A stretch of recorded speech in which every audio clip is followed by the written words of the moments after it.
Allez, salut tout le monde. On se retrouve ce dimanche matin pour la petite vidéo habituelle. On commencera, comme d'habitude, par les Messars Barbarus. On va aller directement là où elles ont mis le couvain. Voilà, qui a grossi. On voit directement qu'il y a des majors. Ici, on a pas mal de nymphes. Je vais essayer de zoomer un peu. Qui sont en train de se colorer.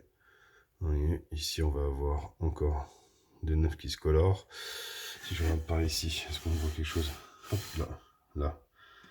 On a encore pas mal de couvains. Donc ça a bien démarré un peu plus lentement que l'année dernière, mais là, ces derniers temps, le couvain apparaît bien. Alors ici, là, sous le tas de fourmis, on a les larves, les œufs. Vous voyez, ici, on a une belle grappe d'œufs. Il y a même des larves, des petites larves. Donc tout se passe bien. Bon, elles ont complètement déménagé dans le grenier. Elles vivent ici en permanence.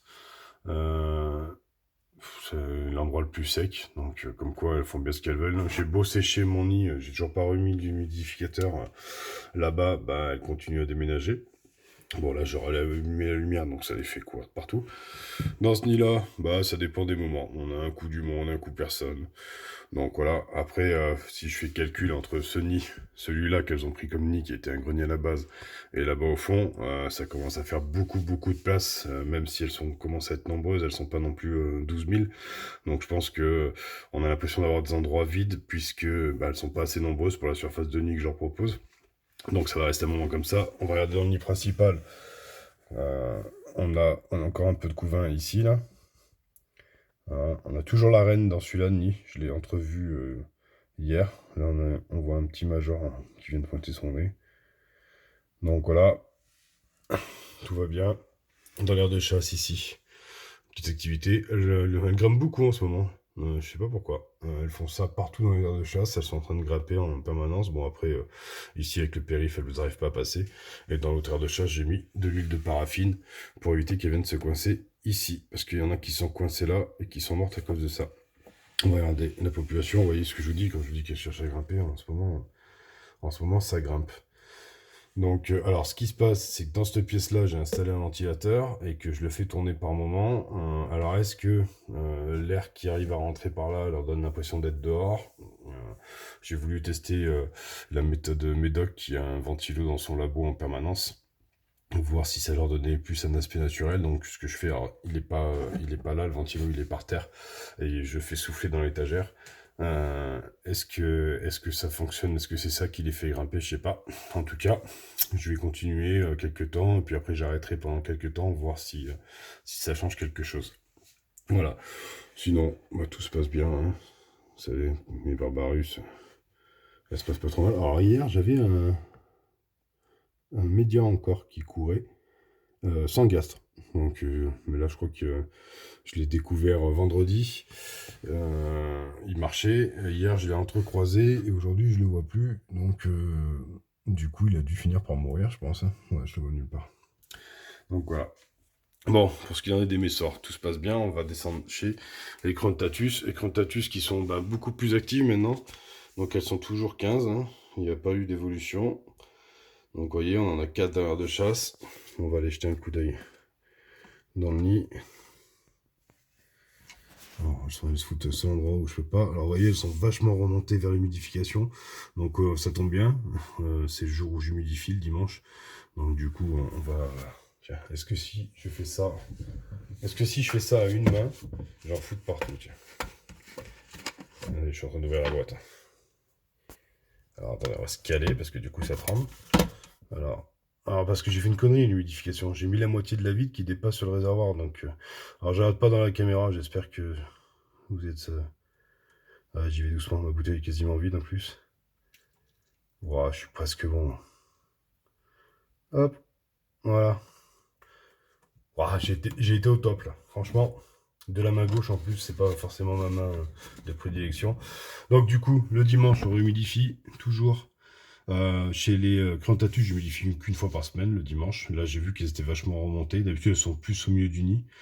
Vous voyez, j'ai mis l'eau directe. On voit la reine qui sent par là-bas, comme si elle avait senti directement l'arrivée de l'humidité. C'est quand même... C'est quand même dingue comme comportement. Alors après, je pense aussi ce qui se passe, parce que moi je l'entends, ça fait des petites bulles quand le béton cellulaire aspire l'eau, et c'est peut-être ce bruit-là en fait qui les dérange plus que le fait qu'elles sentent déjà l'humidité. Donc voilà, je sais pas si j'avais pas mon droit devant le micro, j'espère que la séquence d'avant vous entendrez quelque chose. Il me semble que le son risque d'être un peu sourd. On va passer chez les Japonicus, qui elles se sont vachement bien développées. J'ai réussi à les compter, on était à 27. Donc c'est un bon développement. On voit encore un cocon au milieu qui va... Attendez, hop. Voilà, on va zoomer. Un cocon au milieu qui va pas tarder. Elles ont des belles physios, elles mangent bien. On a quoi? On a de la larve. Qu'est-ce qu'on a sous les fesses de madame? On n'a pas tant de couvains que ça par contre. Hein. Attendez, je le cherche. Ah si, il est là. Voilà, on a encore une poignée de larves ici. Est-ce qu'on en a ailleurs? Non. Ouais, pas un couvain de dingue, mais on a un petit couvain. Donc voilà, un peu plus active. Elles ont souvent peur là. On en a 2 dans l'air de chasse qui grimpouillent de partout. Voilà. Donc encore une fois cette semaine j'ai fait le con. J'ai fait mal fermer ma boîte et j'ai des Crontatus qui sont venus se balader là, j'ai dû courir après. C'était super drôle. Faut vraiment que je fasse attention à ça. Alors attention, je teste une figure acrobatique pour vous ramener l'instructeur ici. Hop, attendez, hop, on va chauffer ça. C'est bordel ce matin. Alors, l'instructeur. Qu'est-ce qu'on a? Oula! On a des petits instructeurs qui boivent, un petit dépotoir. Là, elles ont mis des graines, je sais pas pourquoi, elles les stockent ici, peut-être trop à l'intérieur du tube. En tout cas, elles sont un peu plus actives. Ici, on a une qui décortique une graine, je crois. Ouais. Les graines, elles sont collées ensemble, c'est bizarre ça. Madame la reine. Avec son petit troupeau. Et voilà, ce qui vous intéresse le plus, j'imagine que c'est ça. Alors, attendez, je vais me caler. 2 grosses larves, donc toujours pas de passage au stade nymphe. On a des petits œufs et on a des petites larves. Donc du coup, tout va bien. Et elles, je les ai comptées et elles sont aussi un peu plus que 25, je crois qu'elles sont 27, il me semble bien. Donc, c'est pas mal du tout. Je vais les laisser là pour l'instant. On va descendre chez les Manica rubida. Et là, on va commencer le couvain cette fois-ci.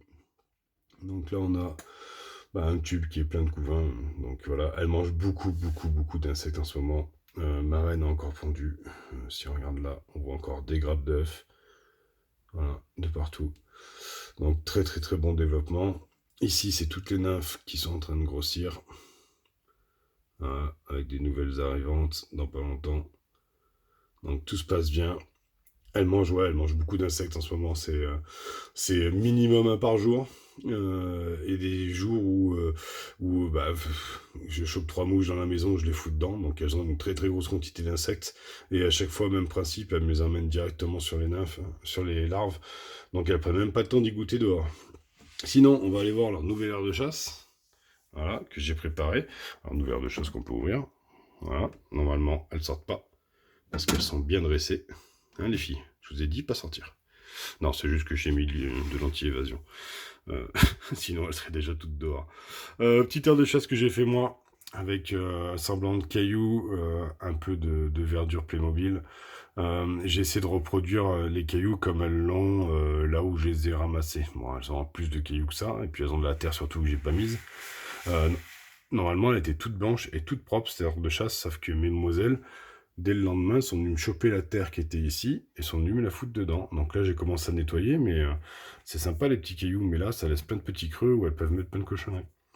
Donc voilà, une belle petite aire de chasse, alors en relief aussi, pour essayer de représenter chez elles, parce que là où elles vivent, c'est du pied de montagne, donc c'est pas tout à la même hauteur. Alors vous allez me dire, sur la distance qu'il y a là, à mon avis, elles le sentent même pas, mais je trouve que elles aiment bien se promener. On les voit bien grimper. Alors je ferme quand même par sécurité, je serais tenté de laisser une aire de chasse complètement ouverte, parce que pour filmer c'est quand même bien plus pratique, mais j'ai quand même un petit peu peur qu'elle se barre, tout simplement. Puis bon, celle-là elle pique, hein, donc j'aimerais pas en avoir de partout dans la maison, et bon, même ça se fait pas super mal non plus quand elle pique, mais bon, voilà. En tout cas, voilà pour les Manica, j'espère que vous trouvez sympa cette petite aire de chasse. Vous me direz ce que vous en pensez dans les commentaires, si ça vous intéresse. Si vous avez regardé la vidéo jusqu'ici, vous me direz ce qu'il en est. Et voilà, là-bas, leur ancienne aire de chasse qui va être nettoyée et transformée certainement pour une des campeaux si besoin se fait sentir. On referme tout ça, on va remonter au niveau des campos, parce qu'aujourd'hui, il va falloir que je vous présente une nouvelle espèce que j'ai trouvée dans mon jardin. Donc voilà, donc ici, voici ma nouvelle espèce de fourmi. Voilà, ça c'est fait, je vous l'ai présenté. Non, je vous la montre. Allez, je me mets un petit peu plus haut.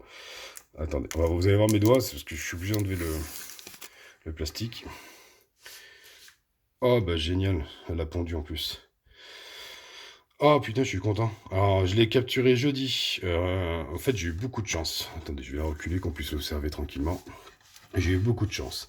C'est une gine que mon fils a vue dans l'après-midi. Et il m'a dit, ouais, papa, il y a une grosse gine noire qui est passée. Elle a grimpé le long du mur. Mais bon, comme il fait 1m20, il était trop petit pour l'attraper. Bon, trop petit et peut-être pas assez courageux parce que les gines un peu grosses, il en a un peu peur quand même. Donc il m'a dit, alors moi je pensais, comme c'est l'époque des vagus, je pensais à une vagus. Alors j'ai essayé de lui montrer, il m'a dit, ouais, elle est aussi grosse que ta Crantatus. Je vous raconte ma life, allez, 5 minutes.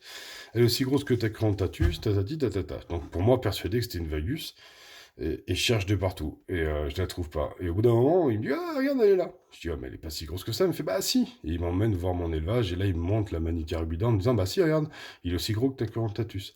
Donc voilà, mon fils s'est planté dans les espèces. Bon, sinon, maintenant que j'ai fait le tour de ma life, donc c'est une Camponotus lateralis. Alors là, on verra pas spécialement qu'elle a une tête rouge. Je vais essayer de vous la monter près de la lumière. Voilà, là on le voit. Ouh, Nico il tremble.